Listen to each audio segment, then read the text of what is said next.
త్రిదండి శ్రీమన్నారాయణ రామానుజ చినజీయర్ స్వామి పర్యవేక్షణలో విశాఖలో జరగనున్న గీతా జయంతి పర్వదిన ఏర్పాట్లు ముమ్మరంగా సాగుతున్నాయి. ఈ నెల 7వ తేదీ నుంచి 11వ తేదీ వరకు జరిగే ఉత్సవాల్లో ప్రతి ఒక్కరూ పాల్గొనాలని వికాస్ తరంగిణి రాష్ట్ర అధ్యక్షులు ఎంఎస్ఎస్ఆర్ వర్మ కోరారు. ఉత్సవాలు జరిగే సీతమ్మధర పాత ఈనాడు కార్యాలయ ప్రాంగణంలో జరిగిన మీడియా సమావేశంలో ఉత్సవ విశేషాలను వివరించారు. ఈ నెల 8వ తేదీన శ్రీరామ పాదుక ఆరాధన నిర్వహిస్తున్నామన్నారు.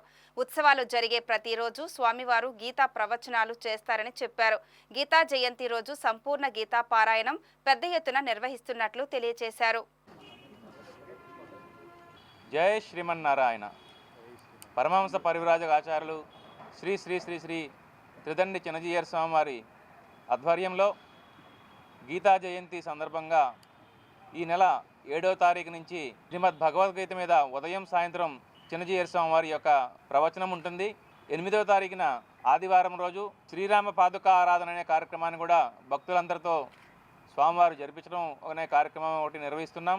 11వ తారీఖు ముఖ్యంగా గీతా జయంతి సందర్భంగా సామూహికంగా భక్తులందరితో శ్రీమద్ భగవద్గీత పారాయణం 18 అధ్యాయాలని స్వామివారు అందరితో కలిసి చేసే కార్యక్రమాన్ని కూడా ఇక్కడ నిర్వహించడం జరుగుతుంది. ఈ కార్యక్రమాలన్నీ కూడా భగవద్భక్తులు అందరూ పాల్గొని ఆ శ్రీకృష్ణ పరమాత్ముడిని మరియు స్వామివారి యొక్క మంగళాశాసనాలను పొందగలరని ఆశిస్తున్నాం. వారిజ వికాస తరంగిణి సంయుక్తంగా నిర్వహిస్తున్నటువంటి ఈ కార్యక్రమంలో గీతామృత ప్రవచన కార్యక్రమాలు ఇక్కడ జరుగుతున్నాయి. స్వామివారు ఈ 5 రోజుల కార్యక్రమాన్ని మనకి ఇక్కడ అందించడం జరిగింది.